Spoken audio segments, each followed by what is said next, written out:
This is Arts Alive. I'm Linda Philippi, and my guest today is Linda Kuhlman. She is a McMinnville resident and an author of Koenig's Wonder and one, The Red Boots, that's just about out, as I understand, right? That's true. So I'm glad you could be here today. Thank you, Linda. I'm really excited to hear about you, and I guess I'm kind of surprised I've never met you. I wonder why that is. I don't know. I don't know. I don't know either. That's So, amazing. well, why don't we talk a little bit about you and just maybe give me a little background about yourself. Okay. Well, I've lived in Oregon, in McMinnville, for over 30 years. Okay. Came here, never left. Moved from Illinois, which was my hometown, home area. And just love it out here. And the world is so beautiful here. I've been all over the world, and I always come back. Okay. So it's wonderful. So at what point did you sort of know that you were going to be writing a book? Well, I've always written, Okay. but until I took myself seriously as a writer, that happened about I'd say 2000. I played at writing, I would say, in between jobs and such that I had that were paying the bills. But I ended up this story sort of grabbed onto me when I was doing a genealogy search on my dad's side of the family. Oh, really? And I found a bit of a mystery, and so the story took off and became Koenig's Wonder. So when you're doing a genealogy search, kind of how do you do that? Well, I was looking online to see what, based on the information that I had from the family, that was the folklore. We had two brothers that came from Germany in a different area than what I placed the story in. Koenig's Wonder is what I call loosely based on the family history, and so it was sort of a way of getting my parents talking and be able to take the dates and information that I had and then use like Ancestry, whatever, online to do research, and actually found ship records and that sort of thing. Really? Yeah, that brought it all sort of to life. The story takes place at my mother's grandparents' or parents' farm in Indiana. Part of the story does. And Herman, which would have been my great-great-grandfather, I changed the last name in the story to fictionalize it. It's not a true memoir type of thing. I didn't want it to be that. It was a much more interesting story. But we had the workhorses on the farm, and I've always just fell in love with the animals. Oh, okay. And one time when I was here in McMinnville, the Lipizzaners came to do a show here at the fairgrounds. And so that's why I ended up putting my character in with the white Lipizzaners and the dressage style of riding and such. And the other brother, I ended up putting him to Kentucky with the thoroughbred racing world and kind of doing some of that underworld exposure of the things that these people will sometimes do. Not all of them, but just to make an animal win. And it's a interesting sport, but yet at the same time, it's also can be a tragedy. Sure. But there are people that truly care about these animals and their desire to race like they do. So it's a story sort of based around horses, and you said you've never actually owned horses, but you've always kind of been fascinated. I have, and I've been around them quite often. I've never lived in a location where I could have the horse in the backyard in the back pasture. And I didn't want to own a horse that I would end up putting in a barn somewhere. So I have a lot of friends, and I have some great resources that are my researches that help me with my novels to make sure I'm correct on my horse information. That might be the best way to have a horse. It is. But I've mucked a few stalls. I get to ride them and pamper them and such and things. So I've like been around grandkids. them, exactly. But I've just never been able to have them of my own. So. Well, I was gonna ask you a little bit more about this. The phrase that kind of caught my ear was when I began to take myself seriously as a writer. Exactly. So can you talk a little bit about that? Well, I kind of would always phrase it as playing at a writer. When I was younger, I had stories in my head that I would put down. They're still in a file to come out someday.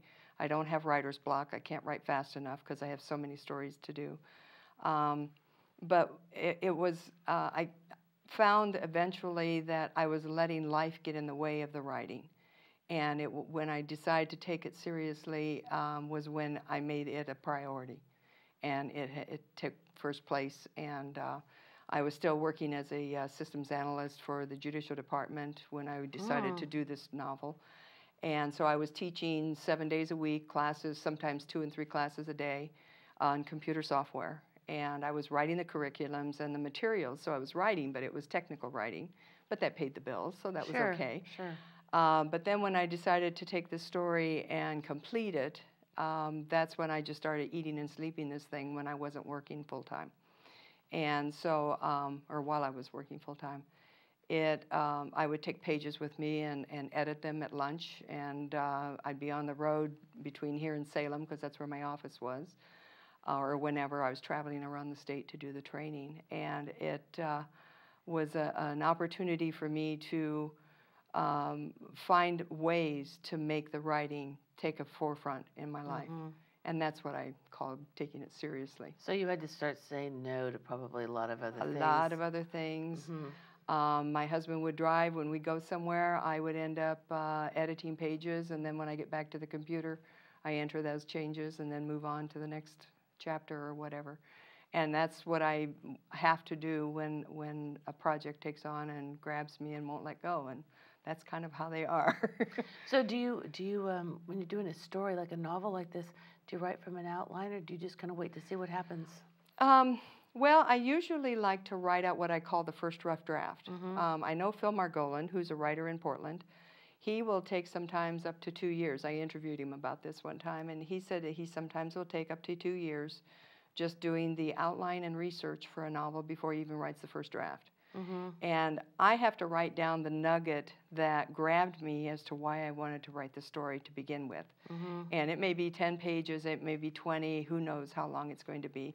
I may not have the ending by that time and such, but I need to be able to get down the reason I'm doing this so I never forget that part.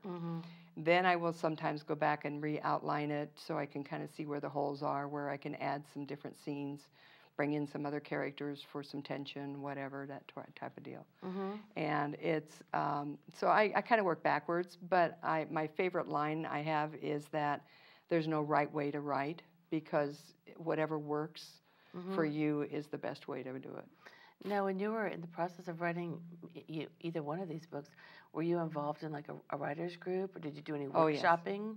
Well, before this was published, I had found a group through Willamette Writers, which is a big organization in Portland that supports writers in the Northwest. They have a huge conference every year in the fall at the Sheraton Hotel near the airport, and I'm part of their silent auction committee that helps bring in the wine from the wine country for that. Okay. But they bring in a lot of talent of agents, editors, producers from even Hollywood, all over the world or all over the country, from East Coast, West Coast, everywhere. And you have an opportunity as a writer to go to different workshops throughout the conference, but also be able to pitch to these people. And the first pitch I did was Koenig's Wonder, when I thought I had a finished novel at the time. And I was pitching to a St. Martin's Press editor, and she wanted the entire manuscript, which was unheard of at the time. By the time I got it to her, she was no longer there, and the new editor didn't want it. So that's the story of sometimes that publishing world happens. But I ended up meeting a critique group through that conference, and they've become good friends. But they're people that I still work with, and we share our stories and get our input from them, so that we have a different perspective other than family and friends. But isn't always the best to go for. Well, I think sometimes, maybe your family and friends, not only are they sort of loath to hurt your feelings, but they also really don't know. They may feel like something's not quite right, or they may say, oh my gosh, it's absolutely fabulous. And that's all you get. And that's all you get. It's like, oh, I need a little more than that. Yes, exactly. So I think it's good to have the feedback of disinterested parties. And other writers as well. Yes, of course. Exactly. Yes, but you still have to really understand that you are the writer. You're the one that has to make the decisions of make a change or not type of thing. And I try to impress that. I do a lot of talks with kids and other writers groups. Since this is published, I've done numerous talks and workshops, just trying to inspire people to not let it take as long as it did for me. So did you find an agent to help you shop the book, or did you do it yourself? Pretty much myself. Okay, yeah. And then you were able to find somebody who was interested and got an editor and kind of worked with you. Exactly, yeah. So we'll just say from that first draft that you thought was finished for the St. Martin's Press people who then didn't take it, how many times did you rewrite? I mean, or how much editing did you do? Well, it probably in the length of time from the first rough draft, which I found not too long ago, it took me about 10 years. But like I said, really, okay. that was putting other life ahead, putting it away, coming back at it. When I did the conference and I found another editor to take a look at it, and that's when I ended up realizing half the story hadn't been written yet, because I did not have, and I wrote 13 chapters and a prologue, and I had a novel. And it took that long to finally come to life. And all the history of the brothers wasn't in the story, and I needed to bring a lot of that in. And it was still in my head. So he helped me to understand that, and then through the final process. Well, I guess maybe part of it is that you'd lived with it for so long that, of course, you knew. Exactly. But somebody else coming into it fresh. But I mean, that's a long time. I mean, 10 years. It's not an unheard of length of time, certainly. No. But I wonder did you always have the sense that at some point this would wind up as a finished, published work? Oh, totally in my head. Totally. I've even seen the movie. Okay. And I've started a screenplay for it as well. Okay. So I write screenplays and stage plays as well as the novels. Is that something that you've kind of always done sort of simultaneously? Well, I've always worked visually. That's been a key for me. Most of any story that grabs onto me, I'm seeing the pictures in my head. I'm seeing the movie. And that's where I get a lot of my descriptives. That's where the dialogues kind of come from and that sort of thing. I'm a movie buff. I have like over 200 library of movies at my house. Wow. So it's a fascination for me. So yeah. So that's why I think as I write with these characters just totally alive for me. And hopefully they become that way for my readers as well. When you're doing a screenplay, do you use screenwriting software? Usually I've written it in more of a Microsoft version format. But I don't have a copy of like first draft or whatever.